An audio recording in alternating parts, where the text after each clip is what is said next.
You're back for more of Avenue 5 here on BuzzChomp, and I'm reacting to the season finale, episode 9. I'm Dan Salem, and the whole season built up to the one moment of epic fail. I'm Mandi. I'm Dan. Subscribe to BuzzChomp. Woo! Woo! Avenue 5 uses irony like perfection, right? And all episode, Judd was praising the captain's leadership. He loves when he takes charge, basically yells at people and tells them what to do.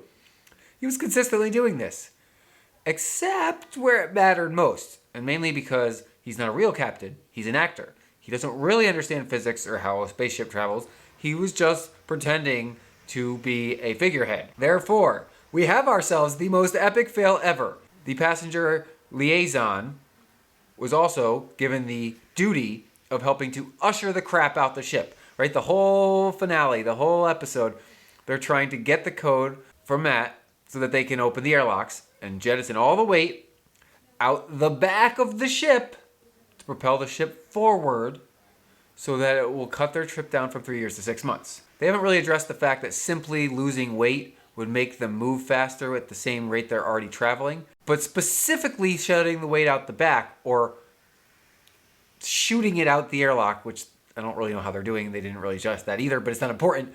Out the back would push them forward. They'd be less weight and they'd shave off time.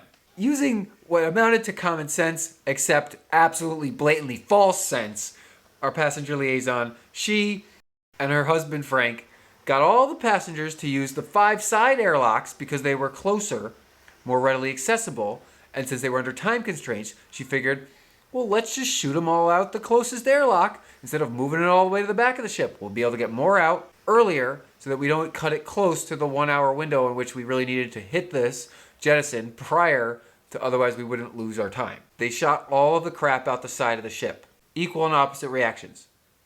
Stuff goes this way, ship goes this way. Ship was previously going this way. Now ship is going woo woo woo. And so this is the most epic fail ever. They were trying to remember about how Frank was the poop button guy. Yeah, no. They just turned their 6 month or 3 year trip into an 8+ year trip. You think Matt's depressed before, you think everyone's freaking out before, well, wait until the trip is longer. Oh, it's brilliant. And then there's the whole thing with the rescue ship, which was really supposed to be a resupply ship. Yet the only thing being resupplied were spices, and then Judd was going to go home. But the spices got taken off, so then basically the ship flies up the one person working for Judd and flies home Iris by default because she got trapped on there.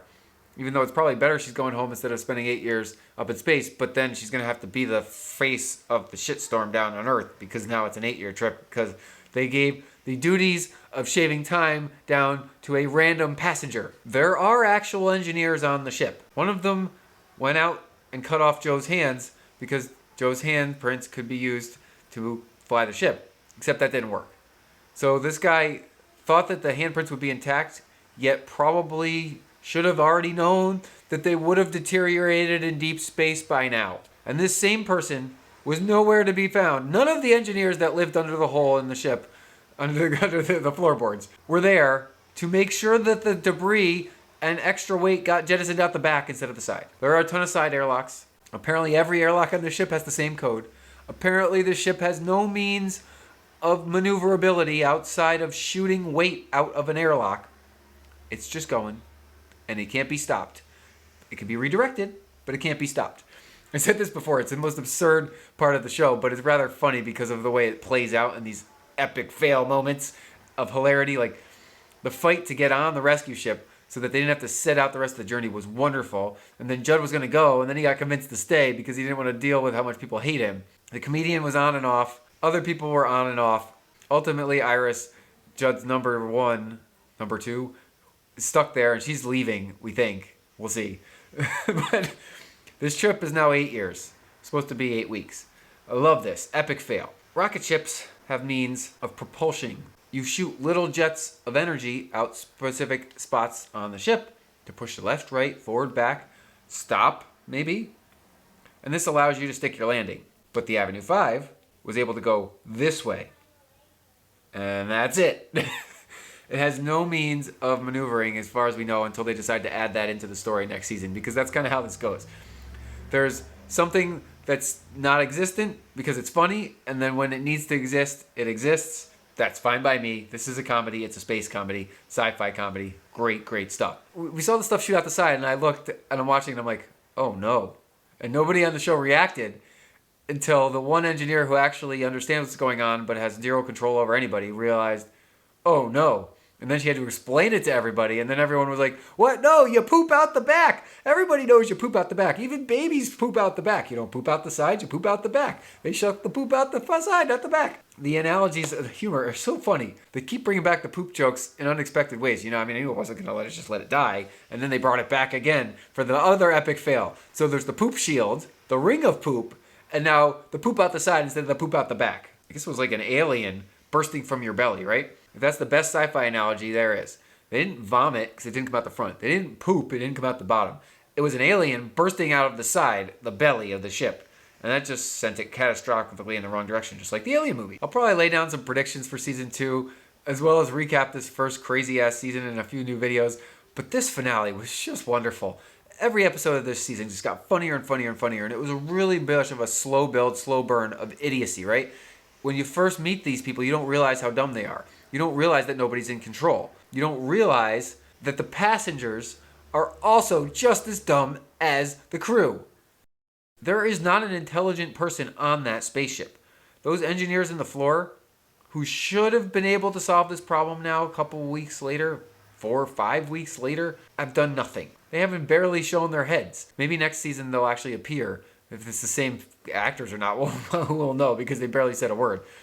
The most we saw of them was when our captain was raising and lowering his seat in comedic jest, and they're just surrounding him watching. Epic fail, though. Total epic fail. And it was brilliant. Wonderful way to end season 1. I loved the rescue ship leaving, but then the person getting rescued didn't want to be saved. I love that their ship journey is way longer. And I love that their plan to fix things, of course, didn't work. Nothing they do ever works because they managed to screw it up because they have no concept of what they're doing in the first place. I'm Dan Salem, and this was just a wonderful first season of Avenue 5. Subscribe to BuzzChomp for more great sci-fi covering Westworld, dispatches from elsewhere right now. And comment below, what was your favorite moment of season 1? Do you think that more people are going to die in season 2? We got 11 deaths in season 1. They gave us a head count. So season 2's got to probably like double the number, right? There are a lot of passengers on that crazy-ass cruise spaceship. Thanks for watching BuzzChomp. Subscribe and share. Subscribe and share. Subscribe and share. Share. Woo.